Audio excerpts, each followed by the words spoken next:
Bom dia. E a turma aqui na frente, ó. Que legal. Tudo bem com vocês? Tudo, né? Graças a Deus.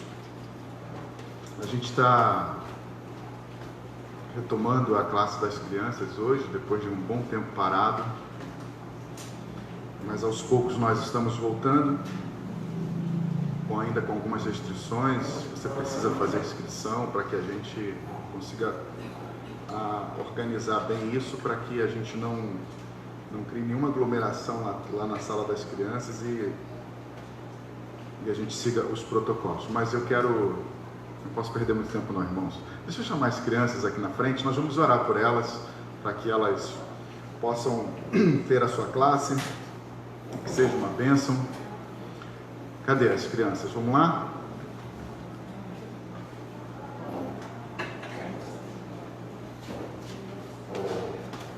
Ontem nós tivemos aqui o encontro dos adolescentes.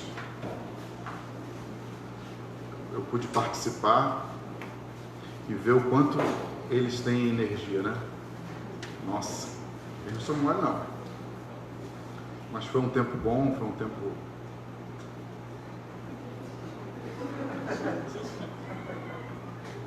Acho que ele vai pregar hoje.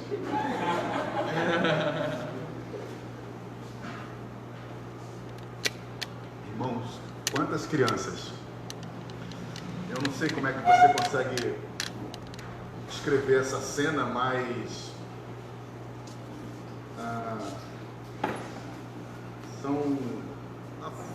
é a futura igreja. Olha o tamanho da nossa responsabilidade como pais, né? Os filhos que nós estamos criando, educando para que vivam, muitos deles talvez quando tiverem suas famílias, talvez nós nem estejamos mais aqui, mas poder ter a certeza de que eles viverão para o Senhor, isso alegra o nosso coração. Então, que da escolinha para o mundo, né? Da escolinha para os lugares onde Deus tem reservado para a vida deles. Vamos orar? Pai, obrigado por essa manhã, por essa cena que estamos presenciando. Deus, que eles sejam sementes, ó Deus, plantadas nesse mundo, a fim de que possam brotar e dar muitos frutos. Por isso nós te pedimos que o Teu Espírito Santo possa guiá-los em todo momento da vida deles. Que o Teu Espírito Santo guie a vida dos seus pais, para que conduzam eles nos Teus caminhos. Pai, sabemos que os dias são difíceis, mas que tudo aquilo que foi ensinado possa ficar guardado em seus corações, na sua vida, para que no momento certo eles possam colocar em prática, para que no momento certo eles possam abrir os seus lábios e glorificarem o Teu nome com aquilo que eles estão aprendendo. Que seja uma manhã maravilhosa, que o Senhor possa enchê-los da Tua graça, em nome de Jesus. Amém. Amém. Vamos lá? Vai lá, Calebão. Pode ir. Domingo que vem eu vou dar a oportunidade ao Caleb. Acho que ele veio preparado hoje, mas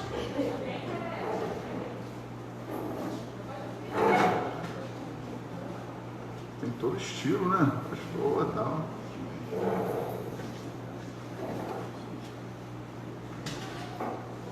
Hoje nós temos almoço.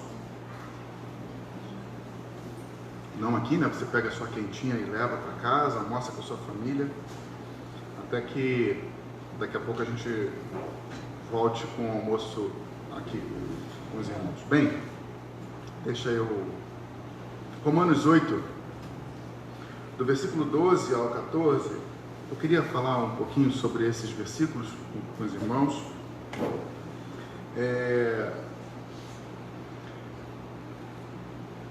Esses textos, ou essas mensagens que eu tenho vindo aqui falar com os irmãos, são as minhas leituras da semana. Muitas delas não são intencional para sermão ou para vir aqui e pregar para vocês, mas compartilhar algo que Deus tem me dado a direção para ler, para estudar, para meditar.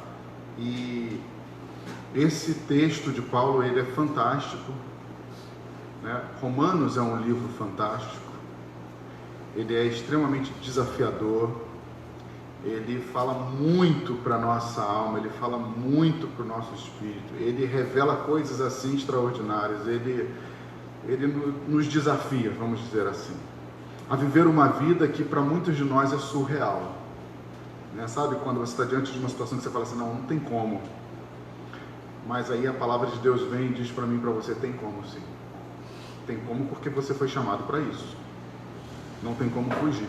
E Paulo então ele traz algumas expressões, algumas palavras, algumas frases que de fato nos mostram isso. É óbvio que na vida nada é fácil, nada é fácil. Não significa que quando eu e você fomos tocados pelo Senhor e a nossa vida foi transformada por Ele e agora nós somos cristãos, que as coisas vão fluir de uma hora para a noite, de uma hora para outra. Você vai acordar e está tudo mil maravilhas. Não, não é assim. O Evangelho, ele te capacita, né? A palavra de Deus te capacita para encarar esses desafios, esses problemas. Ela diz para você que existem os meios e as formas nas quais você pode vencer as dificuldades, os problemas que você enfrenta e aquilo principalmente que tenta te afastar o tempo todo da presença de Deus, que é o pecado. Então Paulo, ele vai nos colocar contra a parede, ele vai nos chamar para uma vida séria, ele vai dizer para mim e para você que isso aqui não é uma brincadeira. Você não está brincando de ser cristão, você não está brincando de ter a vida eterna, você não está brincando de ir à igreja, você não está brincando de dizer para as pessoas que você foi salvo pela graça de Deus, né? Então ele diz que isso aqui é muito sério. Ele diz que a vida cristã, ela é uma vida de grandes desafios e de grandes renúncias, e que nós precisamos de fato renunciar. Se você não renunciar, você não vai prosseguir, você não vai caminhar, você não vai se desenvolver. Tem que haver renúncia. Tem que haver renúncia. E às vezes nós lidamos com o Evangelho como é graça, como é a ação de Deus na nossa vida, que tudo faz parte, tudo está bom, né? Já que eu sou salvo, já que a graça está sobre mim, então eu vou chegar lá. Ainda que eu chegue lá com alguns probleminhas no corpo, mas eu vou chegar. Só que a proposta de Deus para nós é que todos os dias, nós como igreja, sejamos cuidados pelo Senhor. E como é que nós somos cuidados pelo Senhor? Através da palavra de Deus. Tira uma mancha daqui, tira outra dali, cura uma ferida, até que a gente vai caminhando para o Senhor, deixando assim para trás essas mazelas, esses pecados que às vezes eles estão na nossa vida, que a gente nem mais luta por eles. Eu não sei se já aconteceu isso com vocês, eu não sei com quem eu estava conversando semana, não sei se foi essa semana passada. Como vocês estão vendo, eu uso óculos, e eu já caí, já me peguei várias vezes procurando óculos, e na verdade ele estava no meu rosto. Alguém já passou por isso? Já, né? Eu acho que é normal isso acontecer. Eu já, uma vez, falando no celular, falei, eu fiquei agora, cadê meu celular? Preciso sair, cadê meu celular? Aí alguém fala, o celular está aí, você está com ele. Eu falei, cara, então o celular está aqui. Parece que as coisas, elas entranham na nossa vida, e às vezes a gente não percebe, faz parte ali. Então, irmãos, existem algumas coisas na nossa vida que já se acomodou, já encontrou um cantinho e está vivendo com a gente. E que Paulo vai dizer o seguinte, olha, não tem por que caminhar com isso. Isso não faz mais parte da sua vida. Não faz parte mais da sua trajetória. E aí, ele vai falar algumas coisinhas para a gente nesse texto. Então, volto a dizer, são coisas que eu compartilho com vocês, da minha leitura, da minha devocional, até por conta do tempo. Mas vamos lá, diz o seguinte, está aqui, tá, né? Do do 12 ao 14. Portanto, irmãos, estamos em dívida não para com a carne, para vivermos sujeitos a ela. Olha que texto maravilhoso. Olha o que Paulo começa dizendo para mim e para você. Nós não estamos em dívida com a carne para vivermos sujeitos a ela. Já começa dizendo isso para mim e para você. Ele diz isso para o cristão. Então, se você está aqui sendo, como é que eu vou dizer? Se a carne te obriga a fazer certas coisas e você aceita, significa que você está em dívida com ela. Significa que por algum motivo você tem que obedecer. E o cristão, ele não tem mais dívida nenhuma com a carne. Você não tem que ficar aceitando as propostas da carne. Você não tem que ficar saciando a sede dela ou a fome dela, porque você não tem dívida com ela. É isso que Paulo diz. Portanto, irmãos, estamos em dívida não para com a carne, para vivermos sujeitos a ela. Esse ponto aqui, eu já tenho que parar. Sabe aquela leitura de manhã que você faz e fala assim, opa, parou o dia. Eu não posso fazer mais nada enquanto eu não perceber isso aqui, enquanto eu não entender isso de fato. Eu não tenho dívida nenhuma com a carne. Ela não pode me cobrar nada.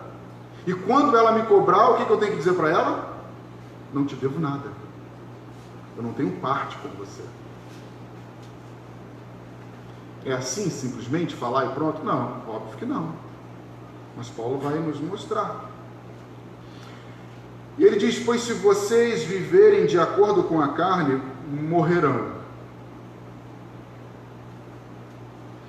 Mas se pelo Espírito fizerem morrer os atos do corpo, viverão.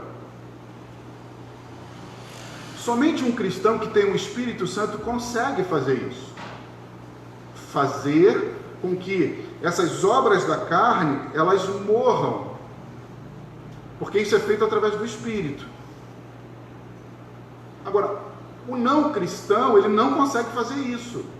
E talvez você está aqui hoje e você não é um cristão, lembre-se que você está diante de uma boa notícia.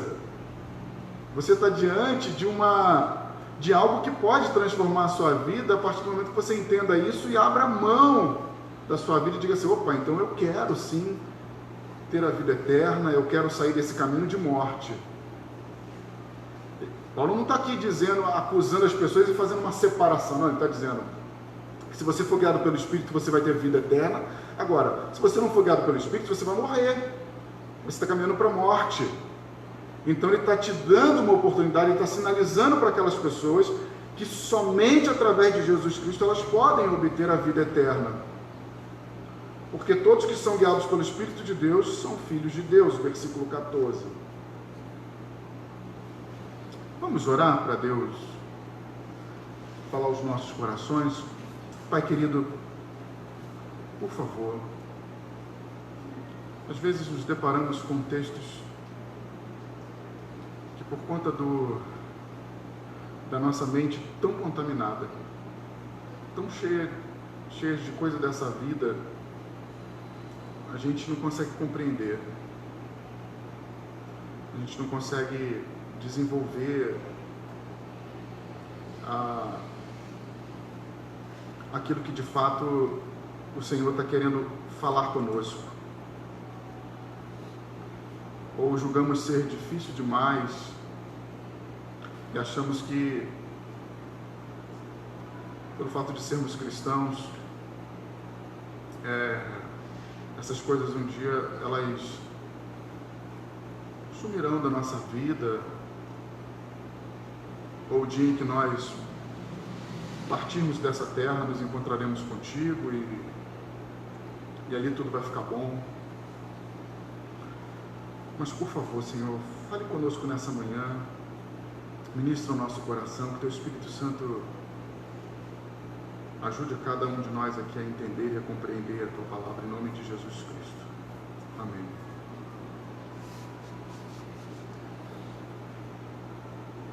Irmãos, eu vi essa passagem como uma passagem muito otimista para mim. Muito otimista. Primeiro que ela não está dizendo para mim e para você sobre uma vida de perfeição. Não está dizendo isso. Paulo não está dizendo que você vai ter uma vida perfeita, né? Aquela vida que tem mais nenhum problema e pronto. Você está preparado, você está pronto para ir para o céu no sentido de perfeição, né? Sua vida está montada, está certinha, você não vai passar mais por nenhum problema. Não é isso. Eu vejo esse texto como algo muito otimista para mim e eu acredito que para nós também, quando ele essa declaração, é porque ele está dizendo que nós não precisamos mais viver sobre a compulsão da carne. Isso cai no meu coração como uma mensagem muito graciosa. Me faz pensar que eu preciso e devo, com muita alegria, lutar contra os desejos do meu corpo, contra os desejos da minha carne, contra tudo aquilo que vai de encontro à palavra de Deus. Tudo aquilo que é contra a palavra de Deus. Eu acho que assim, nós precisamos fazer leituras da nossa vida justamente nesse sentido. Sabe, você fechar o dia e fazer aquele balanço e falar assim, como eu vivi hoje? O que aconteceu? Quais foram as minhas atitudes? Quais foram as minhas palavras? Os meus olhares? O meu comportamento? As minhas atitudes que foram contra a vontade de Deus e a favor daquilo que a minha alma, daquilo que o meu corpo, daquilo que a minha carne deseja. A quem mais eu agradei nesse dia com a minha forma de viver, a minha forma de falar? A quem mais eu agradei hoje nesse dia? A quem mais eu alimentei na forma como eu administrei o meu tempo? Como eu olhei a vida, como eu imaginei o dia, como eu pensei. Então, quando Paulo fala para mim, dizendo que eu não tenho mais dívida, que a minha dívida não é com a carne, ele me faz olhar para ela de outra maneira. Ele me faz ver a carne hoje em mim como algo que eu preciso lidar da seguinte forma: ela está aqui, mas ela não pode impedir de eu viver a vida cristã. Eu não posso ficar preso a ela. Porque parece, irmãos, que às vezes nós caímos numa situação em que começa a vir sobre mim e você algo como se fosse uma desculpa. Eu peco porque o meu corpo é pecaminoso. É óbvio que nós não vamos deixar de pecar, mas eu não posso me acostumar com certos pecados. Eu não posso me acostumar com certas maneiras de vida, de viver. Não posso. E aí eu tenho que lutar sim contra isso. Eu tenho que dizer, você não tem parte comigo.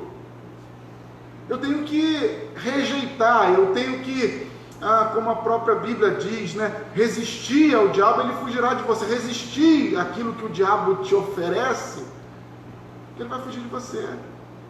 É óbvio que o diabo não vai te oferecer nada via o Espírito Santo de Deus. É óbvio. Ele vai te oferecer coisas via a tua carne, o teu corpo.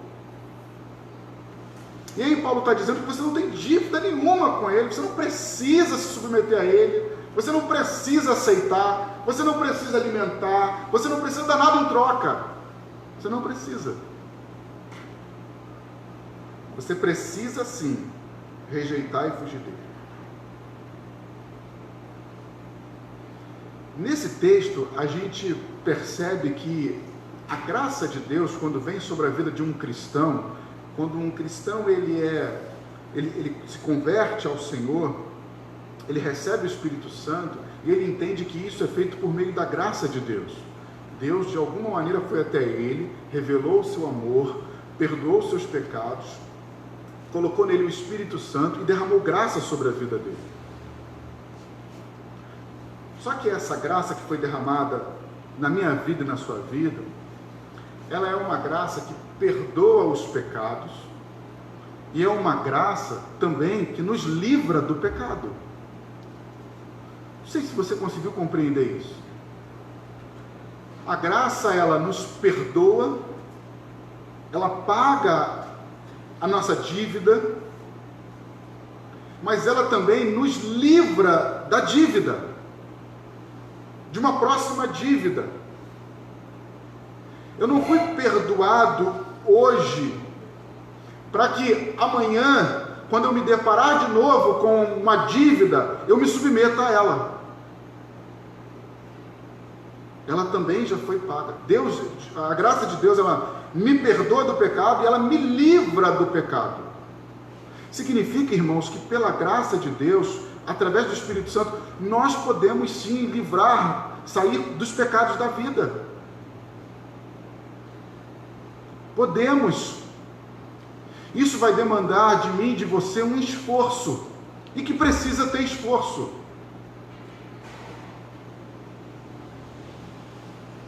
Precisa ter esforço. Quando alguém vem aqui dar aula, passa lá dias estudando, ou não? Claro que passa. Se você vai para o teu trabalho, você precisa apresentar um projeto, enfim, alguma coisa, você estuda, você se dedica àquele negócio. Existe um esforço, existe um preço a ser pago. Ah, mas Cristo pagou na cruz do Calvário. Pagou, irmãos. Mas a vida cristã, ela é uma vida de progresso, é uma vida, ela continua. E nós precisamos buscar os meios em Cristo para que essa vida, ela vá crescendo, ela vá se desenvolvendo. Então a graça, ela perdoa os meus pecados de agora, e ela também me livra do pecado. Ela me livra. Eu não preciso ir em direção ao pecado novamente, para que a graça venha e me perdoe. Sabe quando você está no seu trabalho, em algum lugar que você percebe que os seus passos, ainda que não sejam impulsionados por você, ou você não está buscando aquilo, mas você percebe que os caminhos estão te levando para algo que não vai ser bom, você fala, opa, eu não preciso ir até lá para depois ter a graça de Deus sobre a minha vida, perdoando os meus pecados. Eu posso me livrar dele. Eu posso não me encontrar com ele. Porque, irmãos, eu vou usar um exemplo grande para que vocês pensem nas coisas pequenas. Imagina eu, Alessandro, casado, diante de uma situação, e aqui eu vou ser bem transparente para vocês, diante de uma situação onde eu tenho todas as oportunidades do mundo para adulterar. E aquele ambiente maravilhoso, a carne extremamente sendo alimentada, né, sendo aguçada, está tudo caminhando direitinho, né, o ambiente, o cenário, aquele clima novelístico. E aí vai se envolvendo, você vai percebendo que cada vez mais você vai ficando fraco, você vai deixando aquilo te envolver e acontece. Aí você lembra que você tem a graça de Deus, que você foi comprado por um preço, que você é um escolhido de Deus, e aí você vai, se humilha diante do Senhor, pede perdão a Ele e vida que segue. Não estou dizendo para vocês que isso não possa acontecer. Eu estou dizendo que eu e você podemos nos esforçar e lutar para que isso não aconteça.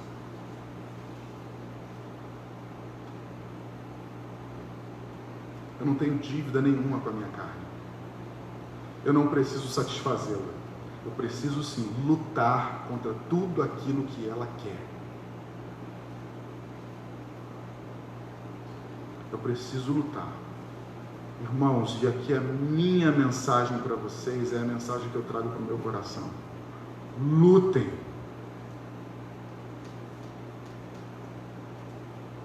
Talvez a gente esteja num momento que nunca foi tão exigido de nós um posicionamento na nossa fé e na nossa vida cristã. Talvez as nossas leituras, os nossos estudos, eles precisam soltar mais aos nossos olhos, sair de um simples momento de leitura para um ensino, para uma pregação e muito mais para a nossa vida prática. Porque às vezes nós também somos enganados.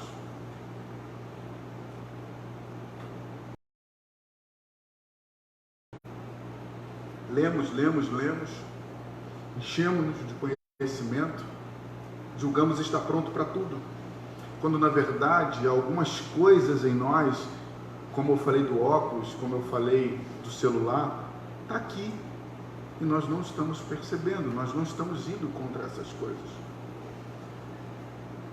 Eu estou deixando essa questão da graça clara para mim e para você, porque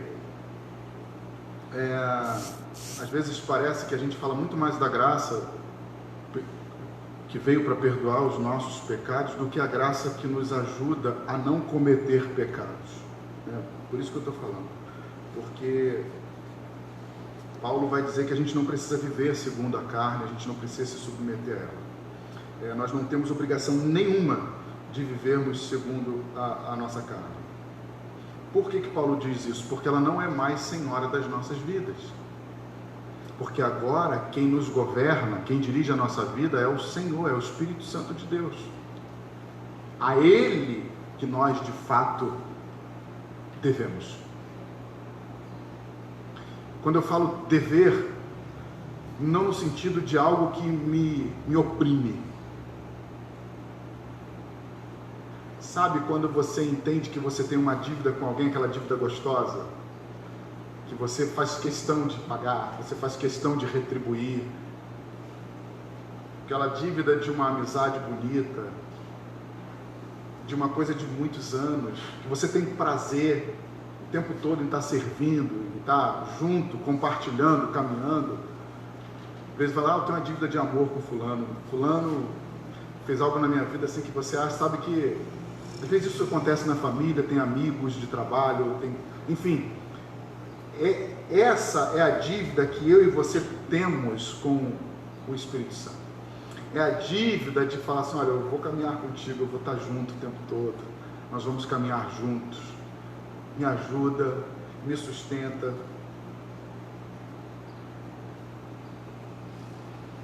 Paulo diz que as pessoas que não têm o Espírito Santo, essas pessoas de fato elas vão caminhar para a morte, porque na verdade aquilo que domina o teu coração, que conduz a tua vida, é justamente a carne, são justamente os prazeres desse mundo. Agora, a pior coisa, a pior jornada de alguém indo para a morte é quando a gente percebe isso na vida de pessoas que estão dentro das igrejas. Esse é mais complicado. Por que é mais complicado? Porque essas pessoas que estão dentro das igrejas e não têm o Espírito Santo de Deus, elas julgam ser guiadas por Deus por causa da sua justiça própria. Vai à igreja, dá o dízimo, você vê em alguns momentos as mãos levantadas, como se estivessem adorando a Deus. Mas, na verdade, elas estão fazendo isso porque elas julgam estarem bem consigo mesmo. Elas estão se sentindo bem naquilo que elas estão fazendo. Isso é meio louco, Mas é isso que acontece. Por que essa jornada para a morte ela é pior? Porque a pessoa julga e está caminhando em direção a Deus, em direção ao reino, em direção à vida eterna, porém ela não está. Porque quando a gente vai pensar em justiça própria, quando as pessoas buscam a Deus ou querem viver essa vida, elas querem de fato terem recompensas por isso. Ou seja, ela está querendo pagar uma dívida que ela julga ter consigo mesmo. Ela, sem perceber, ela está tentando pagar uma sede da sua carne, uma sede do seu corpo, porque ele está exigindo algumas coisas e a pessoa não sabe que isso só é pago através do Espírito Santo, agindo na vida do homem. Então ela começa a fazer isso por sua conta própria. Ela não foi movida pelo Espírito Santo. E aí, justiça própria, olha o que significa justiça própria. É o ato de tentar encontrar em si mesmo merecimento diante de Deus. É crer que você pode ser justo por si só. É confiar no seu próprio merecimento. Então, de alguma maneira, ela quer encontrar meios de trazer respostas para a sua vida de que ela está caminhando bem, de que ela está fazendo a vontade de Deus. Mas, porém, ela continua querendo pagar dívidas com a sua carne, porque a carne vai estar o tempo todo cobrando dela, exigindo dela algumas coisas. O homem ele só desvia desse caminho de morte através do Espírito Santo de Deus, através de Cristo. Porque Paulo disse: pelo Espírito fizerem morrer os atos do corpo, vocês viverão. Só existe uma maneira dos atos do nosso corpo morrer, através do Espírito. E aí, Paulo vai dizer que nós viveremos, que nós daremos fruto. E esse fruto, essa vida, se traduz para mim e para você num processo de santificação. Aí a gente começa a perceber o resultado da vida que nós levamos em Deus e da vida que alguém que não tem ainda o Senhor vive. Ainda que em alguns momentos pareçam iguais, esse aqui, sem perceber, ele está tratando e alimentando algo que ele entende que ele tem uma dívida, que ele precisa pagar. Sem ele perceber, ele está se subjugando a uma vontade da carne, a uma vontade do corpo dele. Quando na verdade ele está sendo enganado. E o cristão, ele sabe que ele está sendo alimentado pelo Espírito Santo, que ele está sendo conduzido pelo Espírito Santo, quando a sua vida começa a refletir a santidade de Deus. A santidade de Deus. E aí, se você quiser olhar para a tua vida e olhar para a santidade de Deus, pega a santidade de Deus como se fosse um holofote e liga ela na direção da sua vida.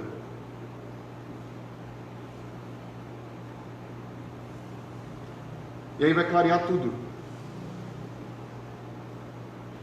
E Paulo está dizendo que se você tem o Espírito Santo de Deus, se eu tenho o Espírito Santo de Deus, quando essas coisas forem clareadas e você começar a perceber, você vai começar a lutar contra elas. E aí que vem quando eu falei para vocês sobre o nosso trabalho, sobre o nosso esforço, sobre a nossa decisão de abrir mão dessas coisas, de entender que elas não fazem parte da nossa vida. Elas não precisam fazer parte da nossa vida, não precisam. Nós podemos lutar contra essas vontades da nossa carne. A gente não precisa dar vazão às paixões do nosso corpo. Nós precisamos sim lutar contra esses apetites que são constantes, Irmãos, e aqui eu poderia entrar em vários exemplos, dos mais simples até os mais complexos. Mas eu acho que peço a Deus que vocês estejam entendendo. Peço a Deus que vocês estejam entendendo.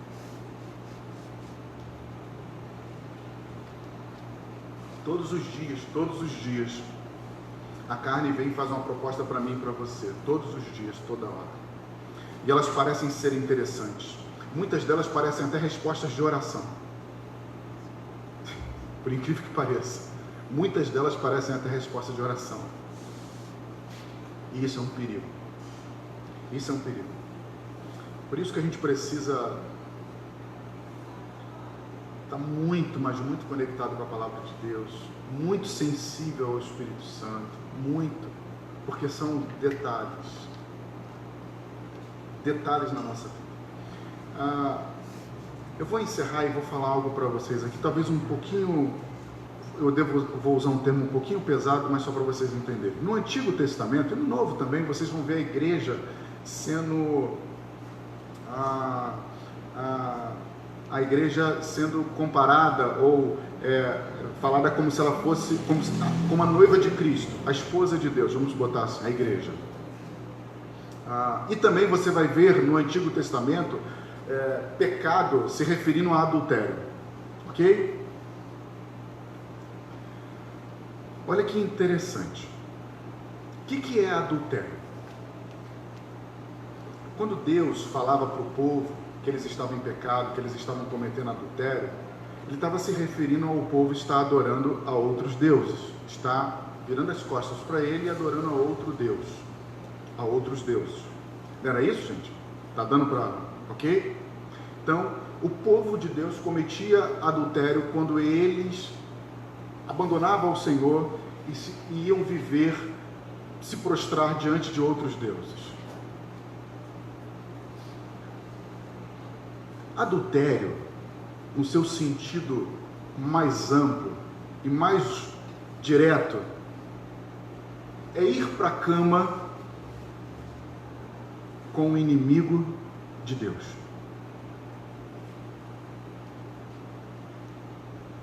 É ir para a cama com o inimigo de Deus. Isso é adultério.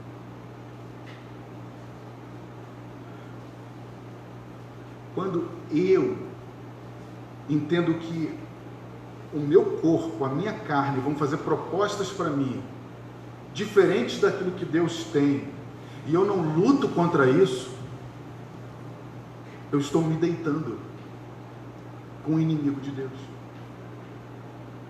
Eu estou num processo de traição. E sabe o que vai acontecer, irmãos? E o que acontece? Depois desse ato de ir para a cama, as coisas que vão nascer ali não são nada boas. Não são. Ou são? Pensa no seu sentido mais direto. Quando eu e você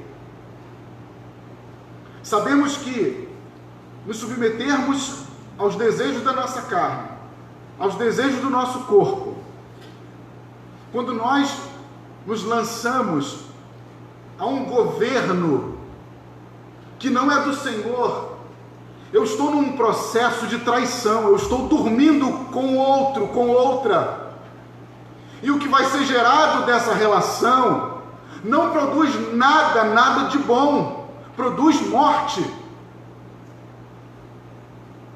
Produz morte. E olha que interessante, quando Deus vai em direção a Maria, a mãe de Jesus Cristo, o texto diz que ela é pura, ela é virgem, ela é alguém que não teve contato com ninguém. Ela representa para mim e para você um processo de santidade, de alguém que foi separada para dar o teu corpo em favor, em serviço a Deus. Quando o anjo chega para ela e faz todo aquele relato, ele diz: graciosa, bem-aventurada entre as mulheres. E ele diz então que vai acontecer. Ela fala: eu não tive com ninguém, como é que isso vai se dar? O anjo diz: o Espírito descerá sobre você. Ela apresenta o corpo dela em resposta a um projeto de Deus para a sua vida. Ao apresentar o teu corpo, ao colocar diante de Deus o processo daquele projeto, tudo que vai acontecer ali agora é o nascimento de Jesus Cristo. É uma semente que vai transformar o mundo. É uma semente que vai transformar o mundo. Se você quiser depois ler essa história, Lucas capítulo 1, do versículo 26 ao 35, você vai ver lá. No versículo 35 ele diz o seguinte: respondendo o anjo, disse-lhe: descerá sobre ti o Espírito Santo, e a virtude do Altíssimo te cobrirá com a sua sombra. Por isso também o santo que de ti há de nascer será chamado o Filho de Deus. O que acontece nesse processo? É que alguém que foi escolhida por Deus apresentou a ele o seu corpo como um instrumento para fazer a sua vontade e o seu projeto. Quando eu entendo que eu não tenho mais nenhuma dívida com a carne, eu não preciso me submeter a ela, mas eu me submeto aos projetos que vêm de Deus, a uma vida que vem de Deus. Quando eu faço isso, significa que eu não estou num processo de traição. Pelo contrário, eu estou dizendo que eu não tenho parte com esse lado, mas eu vivo e me ofereço para esse, para que ele cumpra em mim o propósito dele, a vontade dele. E nesse processo de relacionamento com Deus, não de dívida com a carne, mas de um compromisso com o Senhor, de acordo com o que nós vimos aqui, podemos perceber nessa história de Maria, é que os frutos desse relacionamento, eles produzirão coisas boas. Todos os âmbitos, todas as áreas da nossa vida, mostrarão para as pessoas a glória de Deus. A minha vida e a sua vida vão glorificar o Senhor. Isso é santificação, isso é ser guiado pelo Espírito Santo. Então eu penso que a minha oração e a sua oração nesses dias deva ser: Senhor, usa as minhas mãos, usa a minha voz, usa os meus olhos para que eles revelem a tua beleza, que o meu sorriso ele mostre que eu vivo plenamente contigo, que cada detalhe da minha vida, cada maneira do meu pensar, do meu falar, do meu agir, ele comunique as verdades do Senhor.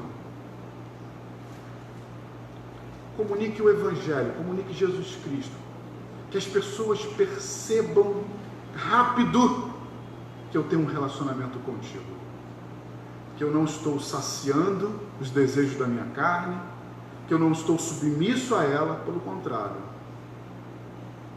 eu posso sim lutar contra ela o tempo todo, por causa do Espírito Santo na minha vida. Uma outra coisa que eu achei muito interessante no texto lá, quando eu estava lendo a respeito de Maria, é que quando o anjo vem, ele diz: o Senhor é contigo. Sabe quando alguém chega para você e percebe Cristo na tua vida e diz: o Senhor é contigo? Ele já está deixando bem claro que ele não vê outra coisa na sua vida, ele não vê um outro relacionamento a não ser o relacionamento que você tem com Jesus. Chamado para a igreja, para mim e para você, é esse. É que quando as pessoas olharem para nós, elas vejam: o Senhor é contigo. Se o Senhor é contigo, logo é Ele que eu quero, é Ele que pode me ajudar, é Ele que pode transformar a minha vida. É dele que vem a verdade que liberta. Agora, se eu hoje vivo não mais combatendo o pecado, não mais lutando contra ele, não mais entendendo que eu não preciso ter ele do meu lado, aí não tem como gerar bons frutos. Vão surgir frutos que vão trazer muita dor de cabeça. Vão surgir frutos que vão destruir alguns relacionamentos. Vão surgir frutos que vão transformar você e a mim num mau profissional, em alguém que as pessoas não vão querer ter por perto, em alguém que as pessoas vão querer distância, em alguém que as pessoas não vão querer mais ouvir. Porque com quem você está se relacionando, os frutos não são bons. Não são bons. Ofereça a tua vida ao Senhor. Ore para que Deus de fato te ajude a vencer os desejos e as vontades que a tua carne, o teu corpo, o tempo todo te impõe, te enganando, dizendo que você tem uma dívida que você precisa saciar. Não é assim. Vamos ficar de pé, nós vamos orar, chamar os músicos.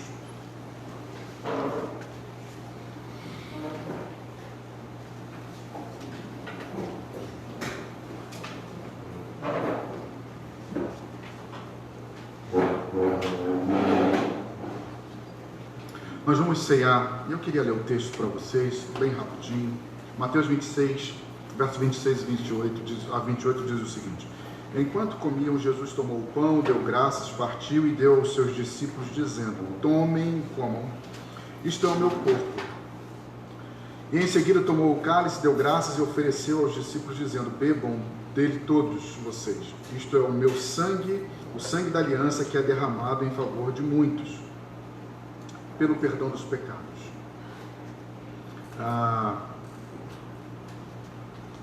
Da mesma forma que Jesus Cristo, ao vir esse mundo, morrer por mim e por você, viver uma vida dizendo não, rejeitando, resistindo ao diabo como ele resistiu, Jesus Cristo mostra para mim e para você que aquele que envia é aquele que sustenta. Ele foi sustentado por Deus.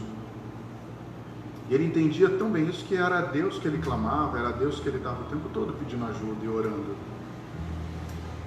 E obedecendo. Teve oportunidade de trair.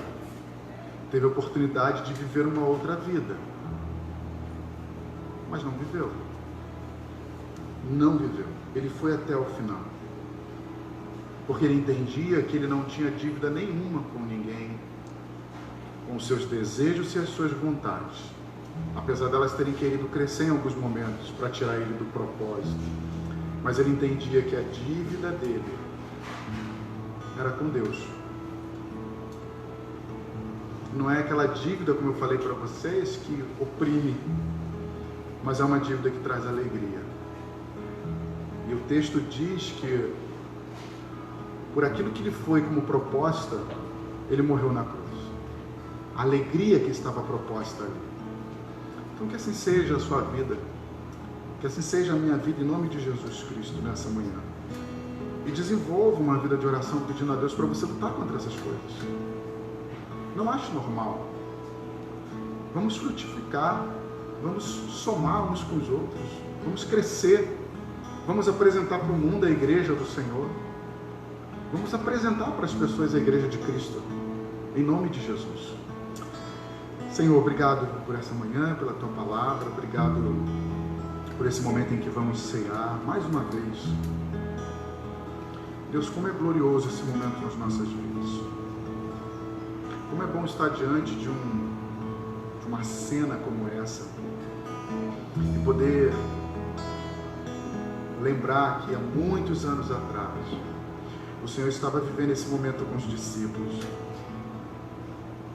E o Senhor é tão amoroso, tão zeloso, que o Senhor permitiu que nós fizéssemos isso também. Todas as vezes que estivéssemos juntos, pudéssemos compartilhar do corpo do Senhor, através do pão e do vinho. Que, como diz o texto, é o sangue da nova aliança. Que nós possamos entender que temos uma aliança contigo. Uma aliança que o Senhor, Teu Espírito Santo, nos ajuda a cumprir. Muito obrigado, Senhor. Muito obrigado. Se hoje aqui tem alguém que ainda vive baseado na sua justiça própria, que pela Tua graça e misericórdia, o Senhor apresente Jesus Cristo, um novo governo, alguém que dá uma nova direção, alguém que chega com um novo projeto de vida. Se tem alguém aqui nessa manhã, Senhor, eu peço pela Tua misericórdia, que o Senhor toque em seu coração, tira as escamas dos Teus olhos, tira, Senhor, o coração de pedra e dê um coração de carne, um coração disposto a Te amar, em nome de Jesus. Amém. Amém. Podem ser.